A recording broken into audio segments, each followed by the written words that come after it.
자, 29강 키핵심 지문들은 어떤 것들이 있는가? 대표적으로 저당권의 효력을 우리가 살펴보죠. 자, 29강 키핵심 지문들은 저당권의 효력과 관련돼서 빈출 진도, 자주 빈출되는 지문이 되겠습니다. 그러면 1번의 저당권 설정자는 저당권 설정자입니다. 잘 기억을 하셔야 돼요. 아까 사례를 생각해야 돼. 가까울과 관계에서 저당권 설정자는 지연 대상에 대해서 원본의 이행기를 경과한 후 1년분이라고 그래서 우리 이렇게 한번 숙지해 놓으라고 그랬죠. 자, 원리, 위, 손실. 그래서 이거는 이제 이자니까 이자라고 생각해서 손실, 원본 이자 이하금 손해배상 실행비용. 요 손해배상에 대해서 즉 지연배상이죠. 여기는 1년분에 한해서 1년분에 하나의 저당권을 행사할 수 있다고 규정한 민법 360조 단서를 운영하여 저당권자에게 피담보채권의 제한을 주장할 수는 없다라는 거. 그래서 대표적으로 요 저당권자는 뭡니까? 바로 은행이라고 생각하면 돼요. 요 저당권 설정자는 뭐예요? 건물 주인이라고 생각하면 된다라는 거. 그러면 요 관계에서 1번 지문에 요 관계에서 이제 어떤 지문들이 탄생하는지 한번 봅시다. 가로 1번의 지연배상에 대해서 원본의 이행기를 경과한 후 1년분에 하나여 저당권을 행사했다고 규정하고 있는 것은 저당권자의 제3자에 대한 관계에서 제한이며, 자, 저당권자의 제3자에 대한 관계에서 제한이라고 그랬어요. 우리 판례와 관련돼서 봤죠. 채무자나 저당권 설정자가 저당권에 대해서 대항할 수 있는 것은 아니라는 거. 아주 중요한 판례가 되겠고요. 이번에 저당 부동산에 대하여 저당 부동산에 관하여 이해관계인이 없는 경우 원본의 이행기를 경과한 후 1년분의 이자, 1년분 이상의 지연배상에 대해서도 저당권의 효력이 미칠 수 있다. 그래서 이런 질문과 관련돼서 주유소 건물에 대한 저당권은 그 지하에 설치된 유류 저장된 겁니다. 유류 저장된 것도 토지에 부합될 수 있다라는 거예요. 그래서 유류 저장된 것도 부합물에 효력이 미친다. 그러면 유류 저장된 거라는 것은 결론적으로 종물이죠. 종물에도 효력이 미칠 수 있다라는 거예요. 그러면 우리가 목적물의 범위에 대해서 대표적으로 부합물과 종물에 대해서 봤고요. 그 다음에 가실에 대해서 목적물의 범위, 여기에 대해서 대표적으로 목적물의 범위와 관련돼서 그게 되든 파생된 논리가 하나가 있는데 그게 대표적인 일괄경매 청구권이 되겠죠. 자, 유류 저장된 거와 관련돼서 만약에 토지에 부합된다면 등기 능력이 없어요. 그렇겠죠. 근데 유류 저장권자가 일정한 요건을 갖춘 게 토지에 부합되지 않는다면 그때 유류 저장된 거는 애적으로 등기 능력이 있다라는 거. 그런 것도 한번 생각해 둘 필요가 있어요. 그러면 일정한 요건이 뭡니까? 그러면 우리가 건물로서 등기가 되기 위해서는 세 가지 요건을 갖춰야 돼. 정착이 돼야 되고, 바깥대자. 한마디로 요거죠. 바깥대자. 자, 이게 바깥대자. 자, A기 분단성이 바깥대자 공기기자. 그래서 안공기와 바깥동이 분단이 돼야 돼. A기 분단성이 되고요. 대표적으로 정착성이 있어야 된다라는 거. 그래서 저당권의 효력과 관련돼서 특히 요 피담보 채권의 범위와 관련돼서는 요 1번, 큰 1번과 가로 1번과 가로 2번에 대해서 그러면 요거는 목적물의 범위와 관련돼서 우리가 확인을 하는 게 바로 대표적으로 2번 지문이 되겠습니다. 자, 저당권의 효력과 관련돼서 대표적인 핵심 지문들이니까 잘 우리가 숙지해 두셔야 된다라는 거. 자, 세 번째 지문을 보죠.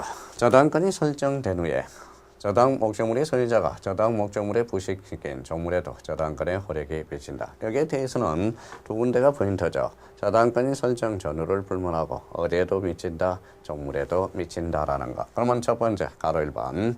건물의 소유를 목적으로 하는 토지 임차인이 그 토지에 소유하는 건물의 저당권을 설정한 후 그 저당권이 실행되어 경락인이 건물의 소유권을 취득할 때 특별한 사정이 없는 한 임차권도 임차인에게 경락인에게 이전된다라는 겁니다. 그러면 결론적으로 우리 종물에도 미친다. 그러면 종물에도 미친다면 종된 권리에도 미친다. 그래서 여기에서 뭐다 포인트는 대표적으로 뭐겠죠? 토지 임차인이 그 토지에 소유하는 건물에 대해서 저당권을 설정한 후 그렇다면 요 임차권, 종된 권리도 뭐다 요 원리와 관련돼서 종된 권리에도 저당권의 효력이 미칠 수 있다라는 게 바로 가로 1번이 되겠습니다.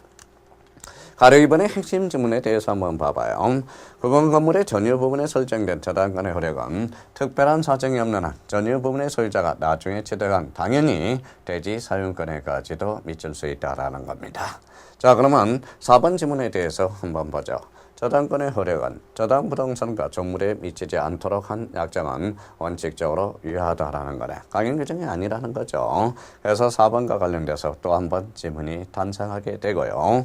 5번의 저당권의 허력은 저당 부동산에 대한 압류가 압류가 있는 후에 저당권 설정자가 부동산으로부터 수취한 가실. 이 가실이 무슨 가실이? 대표적으로 법정 가실. 그러면 가실 또는 수취할 수 있는 가실에 대해서 미친다. 그러면 원칙적으로 미치지 않지만 어디가 포인트예요? 압류가 있는 후에. 그 압류가 있으면 우리 가실에도 미칠 수 있다라는 거예요. 그럼 시험 문제 잘 풀어봐야 돼요. 다음 중 원칙적으로 가실에 미치지 않는 것. 저당권이 다음 중 설명한 것 중에 저당권의 목적물 범위에서 원칙적으로 미치지 않는 것을 골라라. 그러면 원칙적으로 미치지 않는 것을 골라라. 그럼 대표적으로 무슨 가실이다? 법정 가실이라고 잡아줄 필요가 있어요. 그러면 그 부동산에 대한 소유권, 지상권 또는 전세권을 취득한 후 제3자에 대해서 저당권자가 압류한 사실을 통지하고가 아니면 이로써 대항할 수 없다. 조문과 관련돼서 연결이 되기 시작하네. 자, 6번의 핵심 지문에 대해서 우리가 보도록 하죠. 토지와 건물의 일괄 경매 청구는 나대지에 저당권 설정 후 건물이 축조되고 저당권 설정자가 소유하고 있는 경우에 인정한다. 그래서 일괄 경매 청구권과 관련된 지문이 되겠죠. 언제 출제됐다고 그래서요? 26회 때. 1번 저당권 설정자로부터 저당권 토지에 대한 용인권을 설정받은 자가 그 토지의 건물을 축조한 경우도 얻어도 후에 저당권 설정자 건물의 소유를 취득한 경우 인정된다고 그랬죠.